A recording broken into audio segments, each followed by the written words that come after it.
Good morning, good afternoon, and good evening. Welcome to another set of six, where today we are visiting our friends in Japan. And I have Tohru Ogasawara joining me all the way from Japan. And he's the Japan Touch Association's International Relations Director. Tohru, thanks for joining us. Tohru, Hey, Adam. Ogasawara joining me all the way from Japan. And, great to have you on board. Good to be on, Adam. Excellent. So, mate, we're going to kick off with the elephant in the room all around the world at the moment. The current pandemic situation's impacted Japan, as it has countries all around the world. What plans do Touch Japan have to help the touch community come through it, and how has it impacted the society over there in Japan? I think you can imagine that it hasn't been easy around the world, and of course, it hasn't been easy for Japan. It's been tough for players who want to get out there and play, but the situation is not allowing them as much as what it used to be. So we're gonna work on plans for the players to come back on the field, but we're just gonna follow the situation, what's happening in the country, and the guidelines that's being provided by the government, etc. Fantastic. So.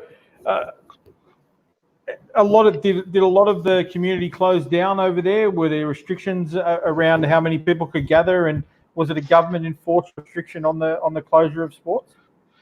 Yeah, I think the Sports Ministry of Japan has put down the guidelines where all the sports entities follows those guidelines and rules, and more so with the condition and the restriction that's been provided by the government or the workplace or the families, just standard moral behavior that we aim to follow. Yeah, everybody working together for the betterment of everybody in Japan. That's something that your society is very well known for. Yeah, I think so. I'm sure we are growing with numbers, yeah. But I think everyone's trying to behave themselves, not to increase the numbers anymore. Yeah, very good. So let's talk about some happier times, Tohru. The 2019 World Cup in Malaysia. Fantastic tournament. Plenty of teams from Japan over there, and 3 bronze medals from 6 teams. You have to be happy with those results and how the teams performed. Yeah, I think everyone was happy about that. I don't know. It was just about me. It was all full credit to the players who practice over the years and prepare themselves to go over there. I just took them there, and 6 teams went, and they were all happy, especially with those classes who won the medals. Yeah, but improvements right across the board. We can see some footage here. The bronze medal match between yourselves and England in the women's opens. The game in Japan has increased dramatically in a reasonably short period of time. Your players are very dedicated to the task. Yeah, you're right. I'm not sure this is the semi-final game. It's one of those pool games, but one of the pool games. Yeah. I think Japan had many players. They didn't come out in last few years. I think a lot of players, including masters, they played for quite a few years, and a lot of them had at least 1 or 2 World Cup experiences under their belt, and they were just sort of putting their motivations together and the commitment, and went over to Malaysia. And you were there yourself. The conditions. How did the teams respond to those conditions in Malaysia? They were quite dramatic. It was very hot, Adam. I sweated in places that most people don't have places, Tohru. Yeah. Did you play? No. No. I stay up in the air conditioning, my friend. I think I was with them, and it was just so hot, and I was very worried about all the players getting overheated and all that stuff. We spent a lot of times inside the tent, and to make sure we had a trainer, so we made sure that they're all looked after and they're taking drinks and rest well. once they get back to the hotel and stuff. It was completely different environment compared to Japan. It was just too hot. Yeah, definitely. And how? Question off the books, but how did the teams prepare for those conditions? Were they ready for that? Did they train differently in the lead up to the World Cup? We visited Singapore a year before we go into Malaysia, so we sort of felt for the girls. We felt the heat in Singapore, and which helped us and prepare. And I think Masters boys went over to Singapore as well. They felt the heat over 40 minutes, and they sort of knew and picked up what they need to do before World Cup. So that acclimatization was part of the preparation. Yeah, whose idea was it to play in such a hot condition? We're not here to talk about that, mate. It's already happened. I know. We put that one under our belt, and we successfully completed another World Cup tournament. Yes. And wherever the next one is, that'll be decided soon, hopefully. But it certainly was an experience to play a World Cup in Malaysia. Yeah, definitely. It was a really good tournament. So there's no doubt. And thanks to our Malaysian friends for hosting us over there as well. Yeah, that's right. So touch in Japan has been a growing sport for a few years now. How do you see the overall growth of touch heading? What are the growth opportunities, and how do you tap into them? I think that's a tough question given the corona situation that we are all facing at the moment. But as usual, we can only do our best to promote the sport by holding practices, tournaments, and doing a lot of communications over SNS to get people wonder in Japan what this sport is about, and get the interest and provide them with the contacts and opportunities where to play. There's a prolific following amongst some of the Japanese players that have, got their own social media channels up around touch football, or people that have been touring the world for touch football coming out of Japan. Are you guys tapping into that as an overall association? As an association, well, we see it, and I think they're doing great things and promoting the sport. So I think it's helping us. It's been, SNS 10 years ago, 20 years ago weren't here and couldn't communicate quite well what we actually do. But nowadays, everyone's sort of posting things on SNS and helping sports to grow, especially in Japan, as it is still a minor sport. And, people may have seen players on the ground throwing rugby balls, but they haven't realized what touch is about as yet. Fair enough. So we hope to get them on the ground, trying to promote as much as possible. And just that we touched on there the results from the Malaysia World Cup, the women's team taking out the bronze medal quite convincingly. And is that a growth area for you in Japan, the women's side of the game? And will that bronze medal translate into a greater participation for women, do you think? I think over many years, it has taken us a long time to get to where we are. And we don't have a great number of players, but we would like to work on that area of women participating in touch rugby. So if we can get the numbers more across Japan, that would be great. Yeah. I guess culturally, it's a difficult buy-in in some countries in relation to women participating in what is seen as a man's dominated sport.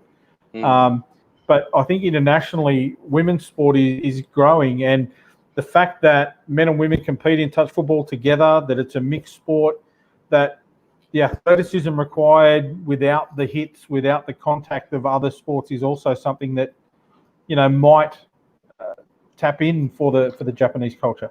Yeah, definitely. I think, no contact or less contact for the girls and it's easy for them to participate. I think we need to sell it correctly or publicize it correctly so that more and more female players can participate in the game. Yeah, and I have to say, the dedication of the Japanese athletes is second to none. Seeing the teams that come over to the New South Wales State Cup that have toured Australia for different tournaments. I've hosted a couple of Japanese, a male and female player, have lived at my house for a period of time, Chizaki Ogasawara was somebody that came over many years ago and lived with me for a whole Sydney Championship State Cup period and played in teams that I was coaching at the time. Unfortunately, she's no longer involved in the sport, but a lot of the younger girls that she brought into the game have still been around. So it's that reasonably short period of history for Japanese touch, but the change that we've seen in that what is a relatively short period of time has been dramatic. And I think the women's are really showing that or demonstrating that change over a period of time. So it'll be interesting to see how you guys develop that in the coming years. As you said, it's a little bit tough with COVID the way it is, but I think you've got the right things in motion there. Yeah, definitely. So, you've enjoyed the assistance of a few offshore coaches over the years. I know Steve Roberts has been part of that program and a fantastic relationship with Touch Football Australia. What are the plans for future coaching? Are you establishing your own coaches over there at the moment as well, or do you still see a relationship between Australia or other developing nations as well in the coaching aspect? Yeah. So in that coaching space, I mean, going back 4 years ago, Colin Maguire back then sort of started helping us to develop touch and helped us to think in a way the importance of coaching staff to build a team and look after the team. So then TFA continued to help us. As you mentioned, Steve Roberts being instrumental. He's been great for the boys, and Wayne Sang, who's being instrumental as well for the girls. So those sort of importance of coaches to the teams going to World Cup, it was our learning curve up to 2019 World Cup, and it really helped us to get there. Domestically, I'm trying to work on developing coaches, and I think that's where the future is. Yeah. So what steps and I guess what plans have you got around developing those domestic coaches? Yeah, so because I mean, for the sport to develop, for the sport to go forward, you've got to have the playing base, but also the coaching base and the officiating base. The referees also have to develop at the same sort of level, or if not accelerated level, to stay up in front of the players. Yeah, I better not talk about referees, but for the for the coaches, as it is a very minor sport, and many people don't know about the sport, and therefore it's very difficult for people to nominate themselves as a coaches. Naturally, people who are involved in this sport sort of put their hands up, and I can help them, or everyone can help them to be a coach. We have some courses that we are working on. We've been doing some basic courses in Japan for coaches, but we're going to change a little bit of that next year to make sure that it's aligned with FIT and sort of thing. Okay, fair enough. And you talked about there the player base is a relatively small player base as it stands at the moment. So a lot of your coaches or people that you would identify to coach teams are actually still participating, are still playing themselves. Is that part of the issue that you have? Yeah, I think yes. But myself, I may have wanted to play and continue to play, but I think I found coaching very interesting and a lot to learn, and there's a reward to it. So I'm trying to hope that I'll be able to show that to others that what I experienced and being able to become a coaches going forward. Yeah. Fair enough. And just a reminder for everybody that is out there watching at the moment, we can take questions from the audience.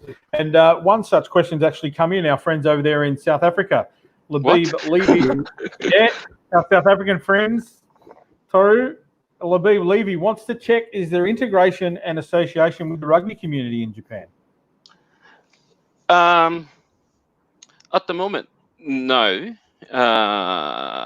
Because I think that it would require a lot of discussion before we get there, and we would love to have that opportunity to discuss. We can't just meet in a room and say, okay, let's do something together. Yeah, I think it will take time, and I think we are sort of in the same space. So I hope that there'll be something that benefit each other going forward in the future. And that same space that you talk about, Tohru, in several of these discussions that we've had with countries around the world, that's been the aspect that we've tried to promote. And I guess internationally, it's how touch complements a number of sports, and rugby is one of those sports that it really complements. It's not a competition for that sport, but it's a way that athletes can play both, can develop similar skill sets. And rugby is that phase play, how we build play after play to achieve an end result. Yeah. And I think successfully around the world, if we look at the Australian Sevens program here, speaking for an example, the gold medal that the Australian women's team won in Brazil was built on the back of touch football players. So it was identified here that the skill base is complementary. Our NRL, number of our teams now, the player transition from touch into rugby league or rugby union internationally has been increasing steadily over a number of years. So I guess it's something that you're right, at the top level, the negotiations have to be, they've got to be set up there to establish a professional relationship. But to sell it to the players, they'll be able to see the benefits that they can obtain by playing touch in an off season. Yeah, I completely agree with you. I better be careful not to say anything. No. We don't expect you to talk out of school here, Tohru. That's not what this is about. But I guess it is that very, and I go back to the social media thing that your players are putting out there. If rugby players in Japan see that and go, hey, geez, why can't I do that? Or why don't I tap into or contact this guy on social media and get him to come to one of our training sessions? That's how these relationships start. Yeah. And I think you guys are ahead of the curve there with some of the guys and girls that you've got in your open setup that are actually taking it upon themselves to do that sort of stuff. The promotion value you're getting or possibly getting from that is fantastic. So, and that's happening around, plenty of places as well. And during COVID, that's one of the promotional things that we need to do to stay in touch with our athletes is get into that social media realm and do things like this. How many people around the world are saying, hello to Tohru? And it's a great way of keeping in touch. So, and again, I will just put it out there. If anybody else has questions, please feel free to throw them up there online and we can see them. We get them live coming in, and Tohru's more than happy to answer all of those curly ones that come in. The Tohru fan base will be growing out there as we speak. But thanks, mate, tell us a little bit about yourself. How did you get involved in touch football? How did I get it? I grew up in Australia. In my teens and early 20s, I guess, and I think it was natural to play that after school and so forth.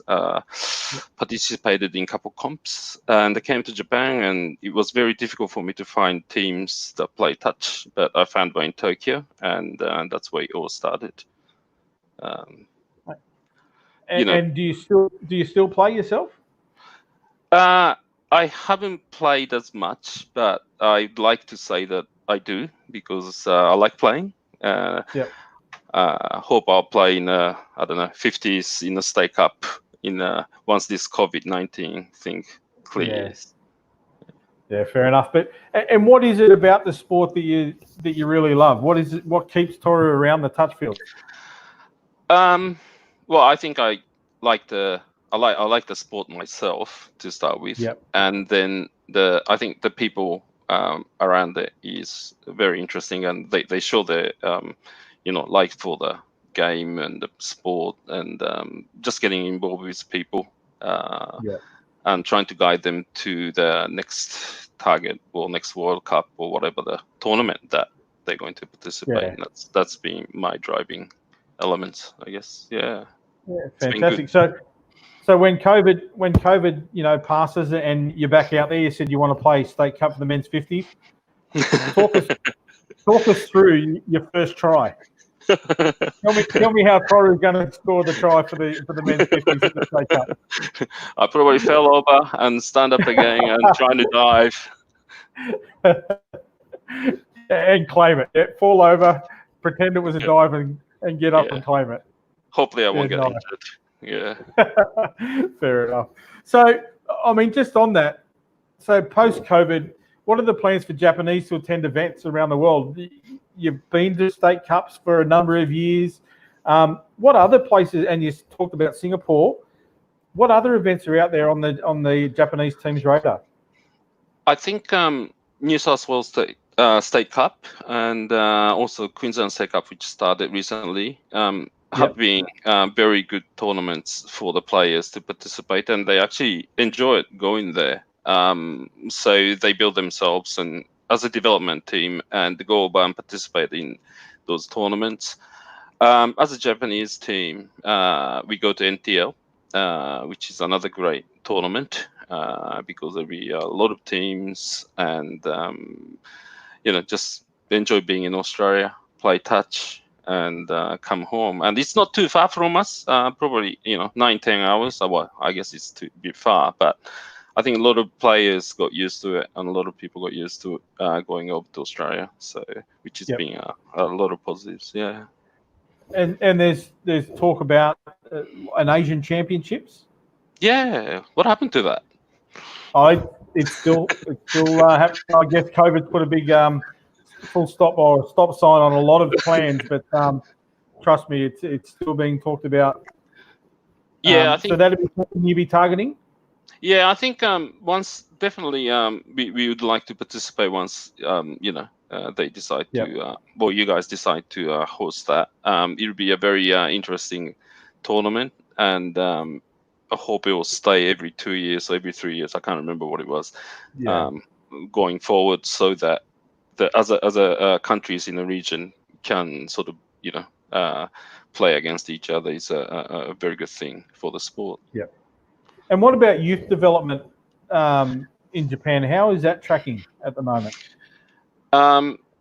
Definition of youth is a little bit difficult. So, a little bit difficult.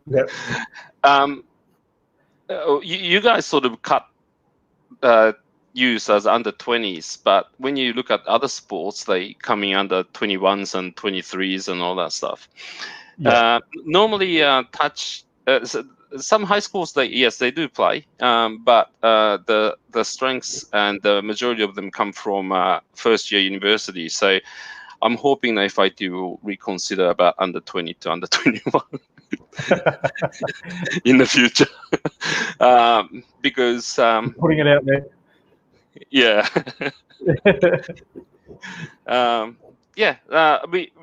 We are working on developing some use.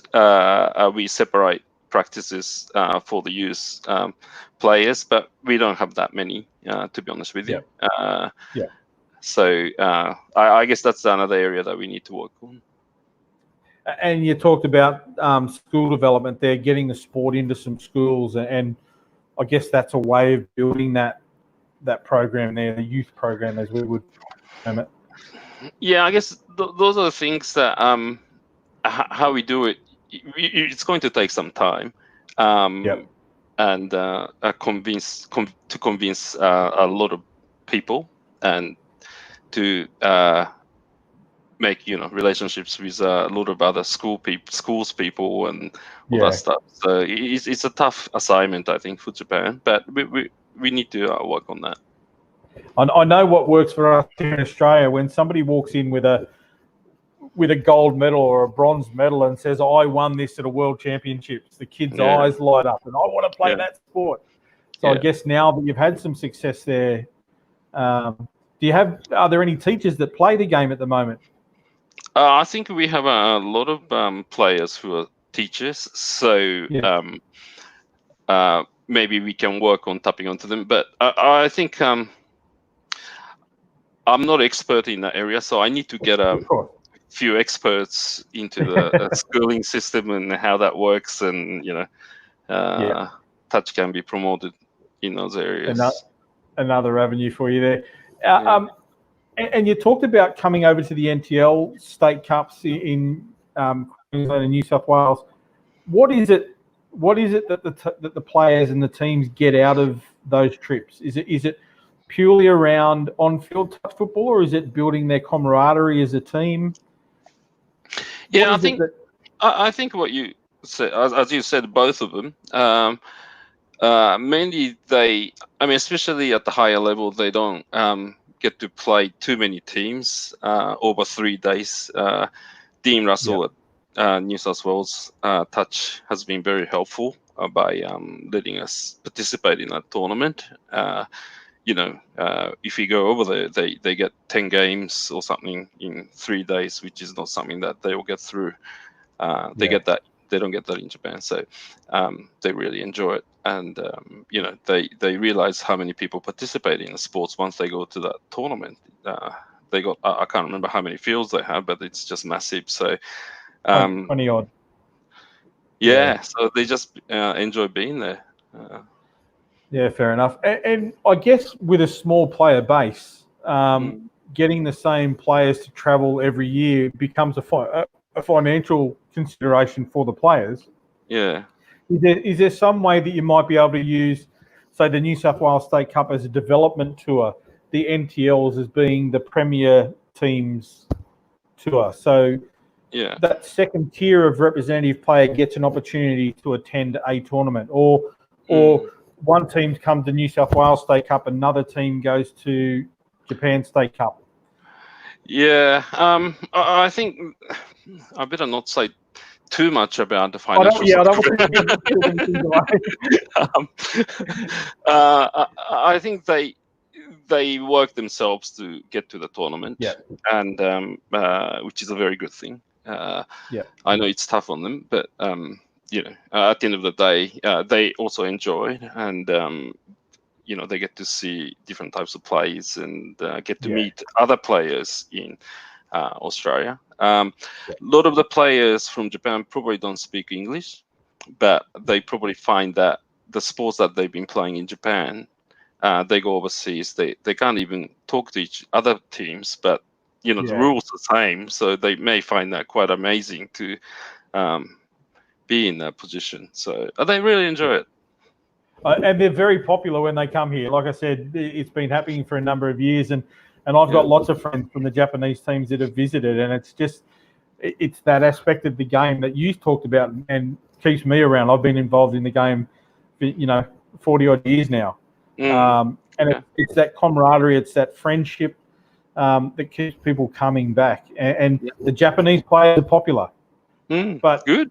The popularity is also because we can see the change that those visits have made, just how committed they are and professional they are from day dot. The professionalism of the Japanese teams that visited State Cup, people remember it for a long time. So I think the dedication is very high in trying to get as much experience as possible, I guess. And run up to World Cup 2-3 years beforehand, we probably get together every month and practice almost. So we spend a lot of time, and they like doing that. So they get together and do practice sessions and aim for World Cup. There's another. Absolutely. So we've got another gentleman posted on Facebook, a big hello to the Japan 50s from the Great Britain 50s.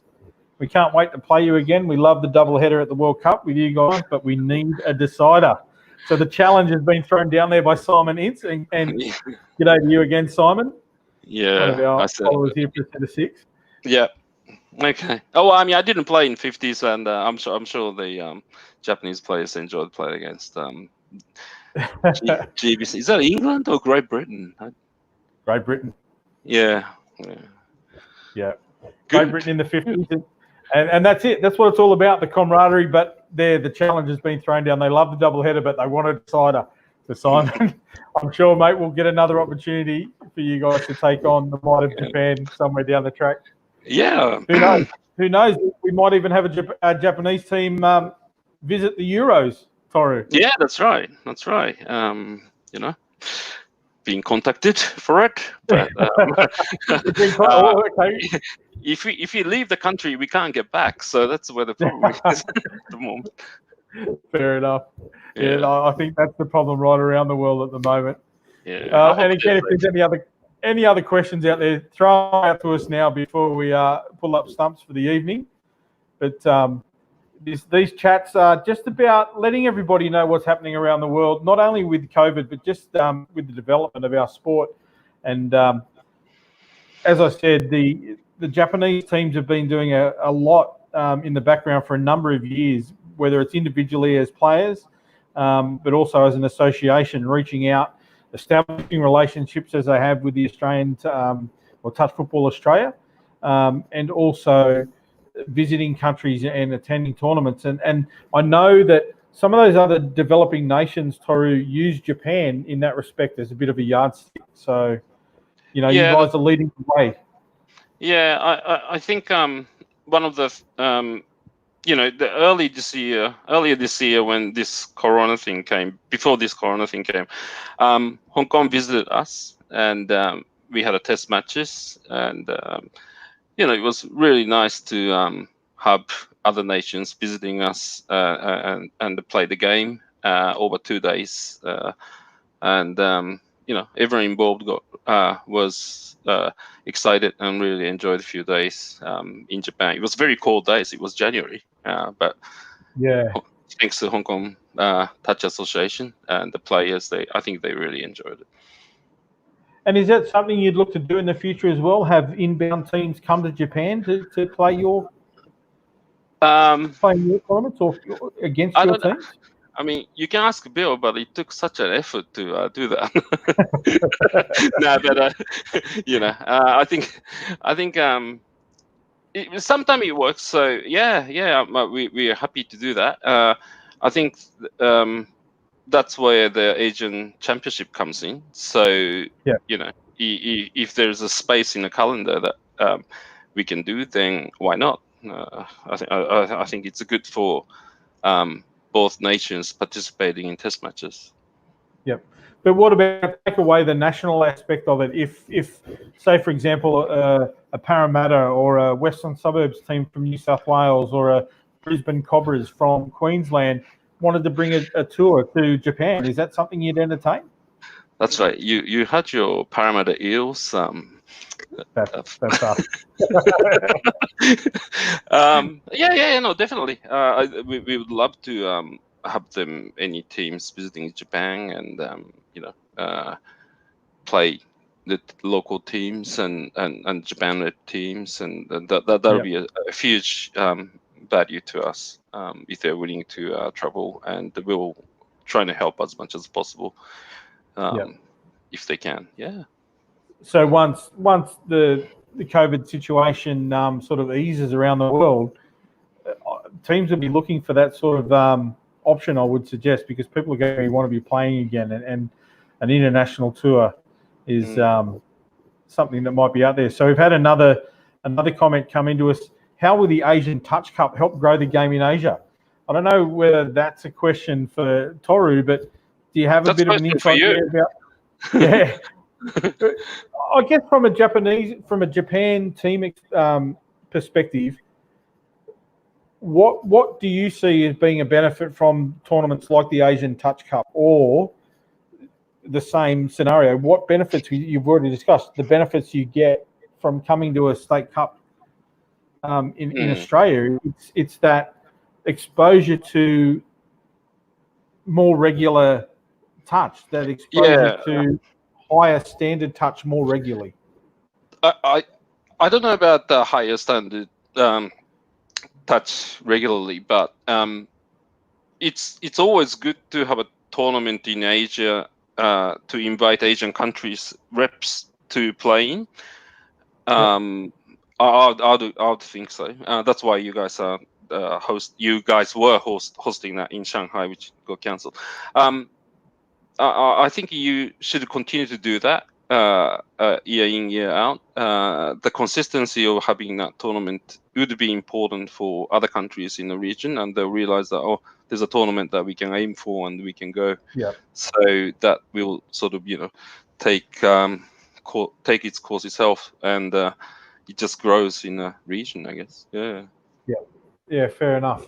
And you're right there. It's not so much the Asian Cup. It's not so much about the higher level, but it's about the players knowing that there's an event to aim for. That I have a yardstick that I can reach at an Asian Championship. So I'm going to take on these teams, and we set our measurements that way. So yeah, I think you're right there. But again, it's those trips to the state cup, the NTL, where that next level of touch football is played. Yeah, that's right. Yeah, I think both works. So I think more of these tournament is being hosted. We need to think about prioritize which tournaments to host to participate in. But certainly, certainly state cups and NTLs are very good ones for us to participate. Yeah. Yep. So, and again, we've got the state cup, and our master behind the scenes here, Peter Top, has come up with a video from the New South Wales State Cup all the way back from 2012 that we're going to throw up onto the screen now. And I guess some of these players may not even be playing currently, but the relationship that the Japanese teams have had with the New South Wales State Cup goes back many years. Yeah, I guess so. It was 2012, and it was a start for the 2019 after the 2015. So many numbers. So, it's been a good tournament for us to participate. But I think the relationship between Australia and Japan goes way back a few decades when our chairman Kujimoto was friends with some of the players back in Australia, and that's where we started. And just the core players constantly visiting Australia has been good experiences for them. So, and some of the Japanese players that I've met were back in the late 90s, before the 1999 World Cup, where I helped out with some of the national teams that were at the Japan teams there that were at the Sydney World Cup. Yeah. So we're talking players have been visiting Australia and New Zealand since then to learn the game. That's right. Yeah. That's right. This footage here. Sorry, I'm just going to say the footage that we're seeing here is very different to the way Japan plays the game today. But it's these little steps and the importance of attending these events that allows you to develop that way. Yeah, I guess so. Yeah, definitely. So that's what it's all about. We have another comment that's come in from Andy again. How are you developing touch in Japan? Is it available in schools? And do you have local competition? So we've discussed the school aspect of it, but where is touch played in Japan? Is it predominantly in the major cities, or how is it established in Japan? Yes. So mainly in Tokyo and other prefectures around Tokyo. So a lot of places centered around Tokyo, but more and more teams and tournaments are growing in places like Kyushu, Shikoku, other parts of Japan. Yep. So they've got their own tournaments, and we help them. And I think Australia Foundation helped them as well. It's being good for us to promote in regional areas of Japan. Right. The question is, how are you developing touch in Japan? I think it's about helping teams and having a place to play. Week in, week out. I mean, I think it's pretty normal in Australia on a week in, week out basis. You got somewhere to go and play touch. Yep. Maybe it's an empty field or maybe it's a tournament, but it's not like that. So it's about facilitating a places for those who may be interested, and you just need to continue to do that so that people will continue to come and grow. I think that's what it is. And are the competitions that you have, are they set up around universities, or are they set up around your businesses? No, we don't have a university tournament per se. Right. They have their own contacts, and they may organize a little sort of tournaments themselves for students and stuff. But as Right. JTA, we don't actually host those things, which we want to. But Yep.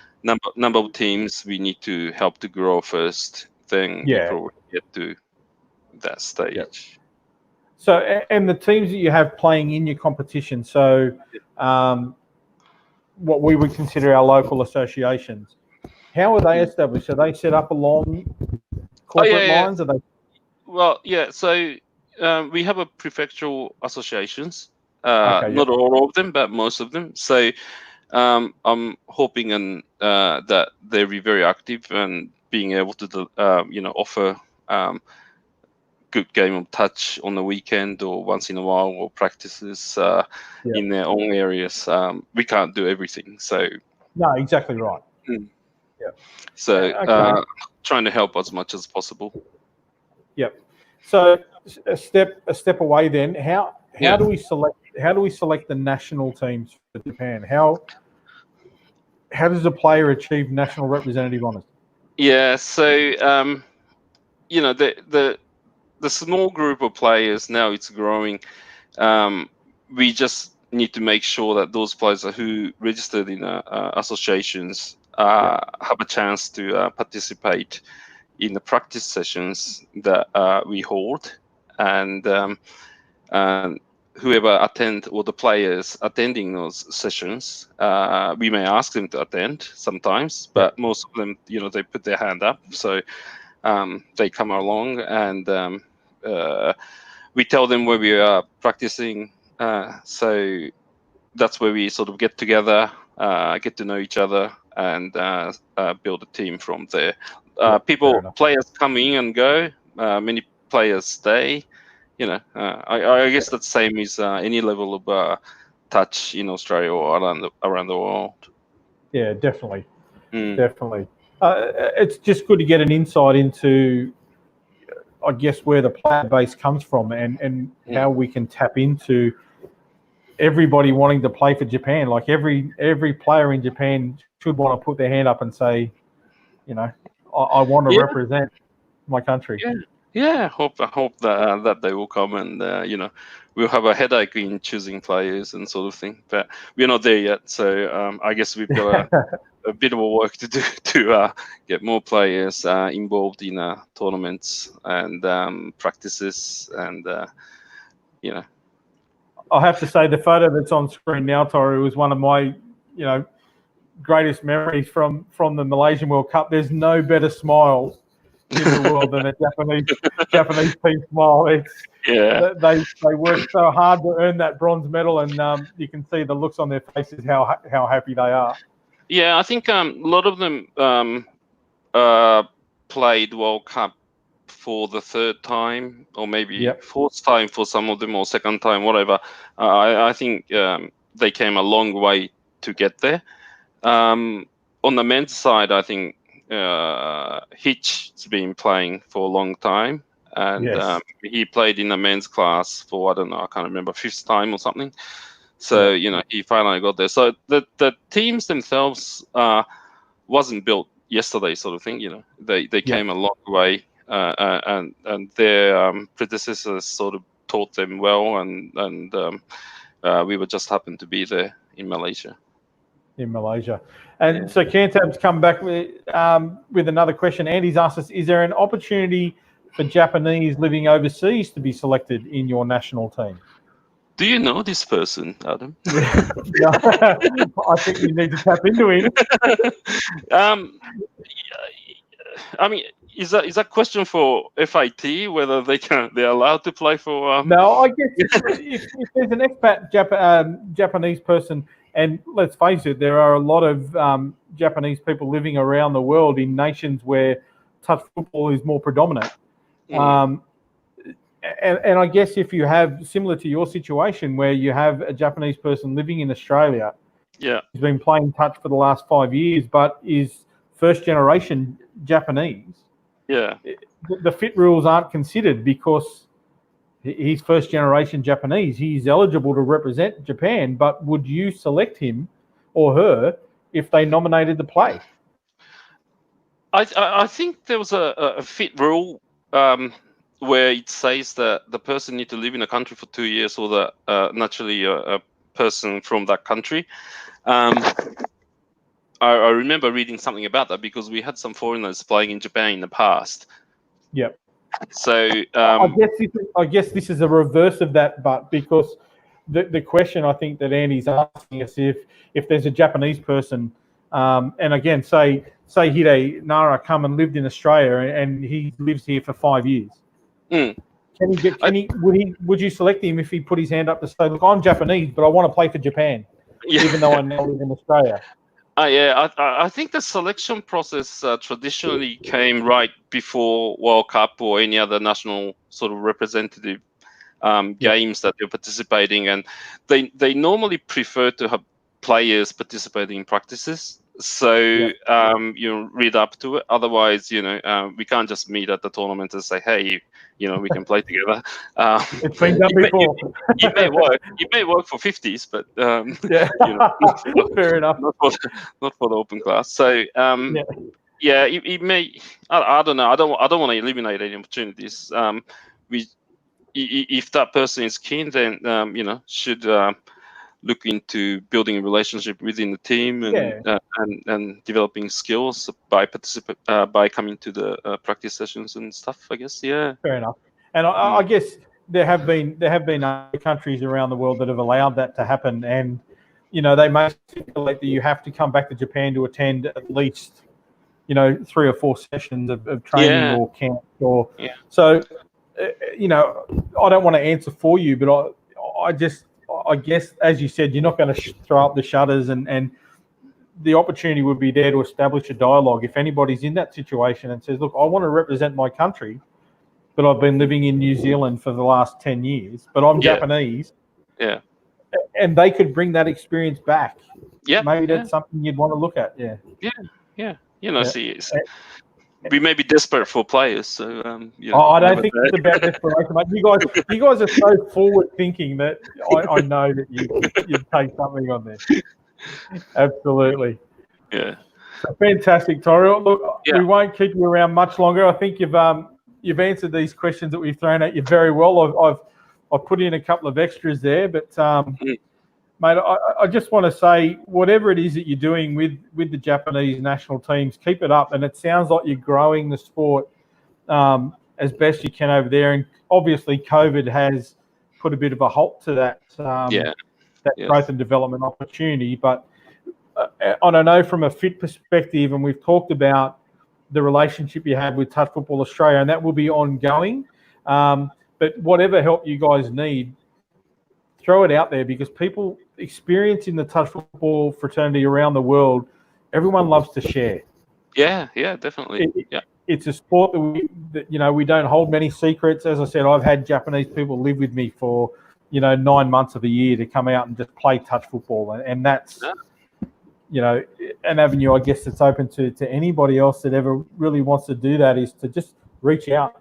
Social media brings the world a lot closer together these days, and people like Andy throwing 3 questions up, I know that people like Andy and Simon and Labib there from around the world, they want to help out. So that's the beauty of our sport. Yeah, that's right. And so where is it that we're going to see Tohru pop up again? Where? Well, when the borders open, where can we see Tohru? I guess so. What's happening in Australia? Can they cross the border between New South Wales and Queensland? At the moment, if you come from a certain area, you can. Only certain areas are banned. We've just had a few little second wave outbreaks here in Australia, but as we all know, and it's not, we can joke about it a little bit, but the situation is dire around the world, and we really appreciate how hard it has been for people. But to have people like yourself, Tohru, and we've had interviews with, I think you're the number 9 or number 8 or 9 country that we've spoken to. Everybody's feeling it, but the game itself is bringing people still together, whether it's online, through team hookups and social media. The sport will survive and we'll bring everybody back together. Yeah, I mean, it's a tough job coming after Jamie O'Connor, but Come on, don't rub him up too much, mate. No. I couldn't do better than him, but So I think we I don't know where we can go, and we plan to go as yet. But hope everyone around the world is safe away from COVID-19, and hope to see everyone out there on the ground soon.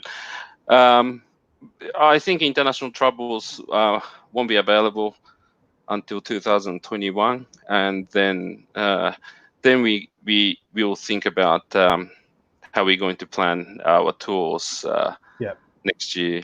Yeah, fair enough. And wherever that may be, I look forward to catching up with you once again, whether it's here in Australia or somewhere else around the world. Okay. Tohru, thank you very much for joining us with this set of 6 tonight. I know people around the world will be happy to hear from and just see exactly how you guys are handling the COVID situation, but more importantly, the fact that you're still striving to achieve on that international stage as well, and you have plans in place. So thanks for joining us, mate. It's been great to have a chat with you, and we look forward to popping up again with another set of 6 next week. Not sure where it'll be, but it'll be somewhere interesting. So once again, thanks for joining us. To everybody that's sent in those questions, thank you very much for sticking by with us, and we look forward to bringing you another set of 6 next week. Bye for now.